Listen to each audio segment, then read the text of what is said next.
por tu palabra. Cuán preciosos son tus pensamientos. Y yo quiero hacer esta pregunta: ¿cómo hizo David para saber qué pensaba Dios? ¿Cómo hizo David para saber lo que pensaba Dios?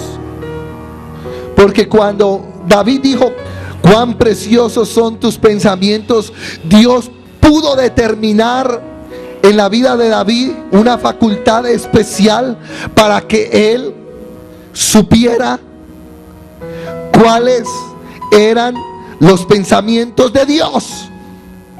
Y yo me he preguntado cuál fue esa facultad de David para saber qué pensaba Dios.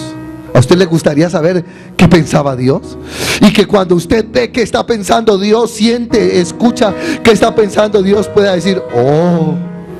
Eso es como cuando yo llego y me acerco y puedo mirar lo que mi esposa está pensando y puedo decir: oh, qué preciosos son tus pensamientos, esposa mía. Tiene que haber una facultad especial, un discernimiento, una unción de Dios especial para poder entender lo que otra persona está pensando, ¿no es cierto? Eso naturalmente no se puede hacer. Naturalmente nadie puede saber qué está pensando el otro. Pero David en determinado momento dijo: cuán preciosos me son tus, oh Dios, tus pensamientos. Y yo le he dicho a Dios: Dios, yo quiero esa relación contigo, que yo pueda entender cuáles son tus pensamientos. No es fácil, pero yo sé que si a Dios le plació darle esa facultad a David por medio de la unción, el toque de Dios, para que él supiera cuáles eran sus pensamientos, así como lo hizo con David, lo puede hacer con cualquiera de nosotros, porque somos sus hijos, porque somos la nación santa, el pueblo adquirido, la niña de los ojos de Dios. Y tenemos que decir: Señor, yo quiero coger por donde tú estás pensando. ¿Cuántos hemos escuchado eso? ¿Cuántos alguna vez han hecho esa oración? Señor, yo quiero coger por donde tú quieras que yo coja.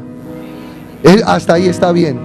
Ahora el problema es: ¿cómo hago para saber por dónde Dios quiere que yo camine?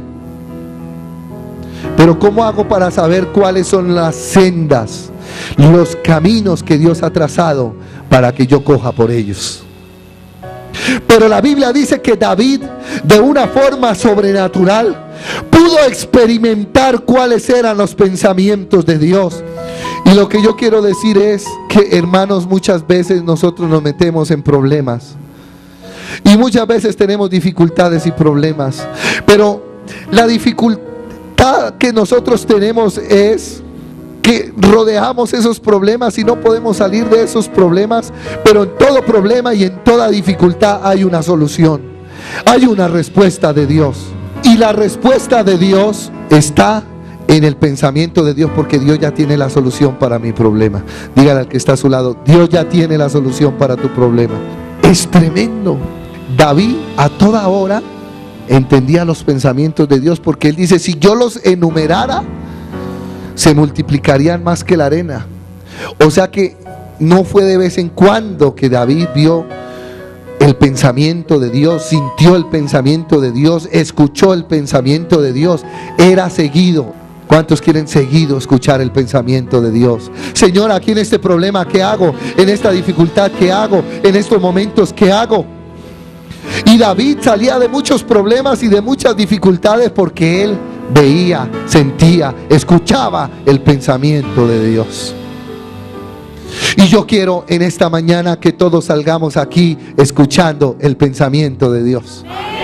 Que todos salgamos diciendo: oh Señor, no encontraba la respuesta, pero ahora entendí el pensamiento de Dios para mí y ya sé cómo lo voy a solucionar. ¿Cuántos tienen problemas? Gloria a Dios, porque usted ya tiene un motivo para esforzarse, para saber cuál es el pensamiento de Dios para solucionar ese problema. Y si usted logra percibirlo, por ahí va a coger y su problema se va a solucionar. Tenemos que escuchar los pensamientos de Dios, y a veces vienen problemitas y dificultades grandes para que usted se pegue de la mano de Dios, escuche el pensamiento de Dios y pueda salir adelante. Primera de Reyes 3:16. En aquel tiempo vinieron al rey dos mujeres rameras, se presentaron delante de él. Y dijo una de ellas: ah, Señor mío, yo y esta mujer morábamos en una misma casa, y yo di a luz estando con ella en la casa. Aconteció al tercer día después de dar yo a luz, que ésta dio a luz también, y morábamos nosotras juntas, ninguna de fuera estaba en casa, sino nosotras dos en la casa. Y una noche el hijo de esta mujer murió, porque ella se acostó sobre él.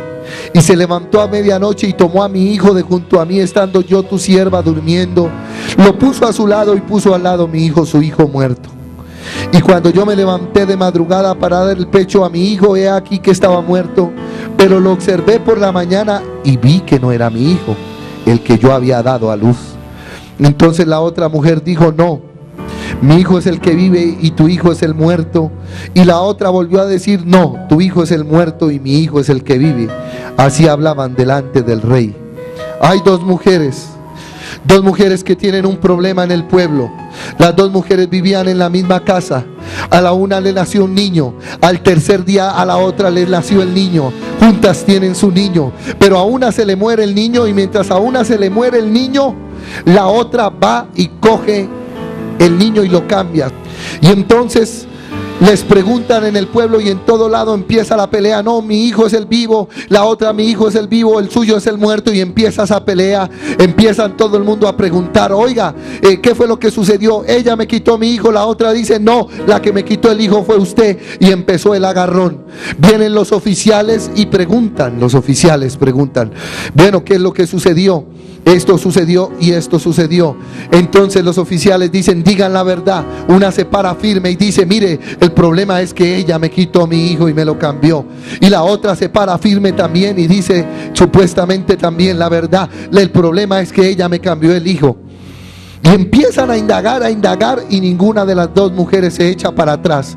Juntas pelean por decir que el hijo vivo es el de ellas. Interrogan, las miran a los ojos, dicen que la que esté mintiendo puede caer en pena de muerte, puede morir, pero no hay ningún problema. Sigue una de ellas diciendo la mentira con tal seguridad que parece que fuera verdad, y engañan a todo el mundo. Entonces el problema es tan grande, nadie lo puede solucionar. Entonces dicen: ¿a quién vamos a ir? Llevémosla al rey. Van donde el rey. El rey está allá. El rey está parado. Llegan estas dos mujeres, le comentan la historia al rey y la misma cosa. Juntas pelean por el hijo vivo. Él la mira a los ojos, no puede determinar cuál es de cuál. En ese tiempo no existía la ciencia para hacer la prueba de los genes, el ADN. Así que una está mintiendo, pero no se sabe cuál es la que está mintiendo. La otra está diciendo la verdad, pero el rey está en un problema y en una dificultad. ¿Usted no cree que el rey Salomón no está en un problema? Porque cuando llegan estas dos mujeres, todo el pueblo que ya sabe el chisme y el problema que ha sucedido, se van a chismosear también y a mirar. Y lo que ellos están diciendo es: vamos a ver el rey cómo va a solucionar este problema. Aquí vamos a saber si nuestro rey es sabio o no es sabio, porque el problema está bien difícil. ¿Cuántos han tenido problemas difíciles? ¿Cuántos a veces tenemos problemas que humanamente no sabemos cómo se van a resolver? ¿Cuántos tenemos problemas que humanamente no sabemos cómo se van a solucionar? Pero lo importante es que Salomón, en esos momentos de dificultad y de problema, se acuerda de un papá. Se acuerda de un papá llamado David. Y Salomón, yo creo que muchas veces iba al templo con su papá David, y muchas veces oía a David cantando: cuán preciosos son tus pensamientos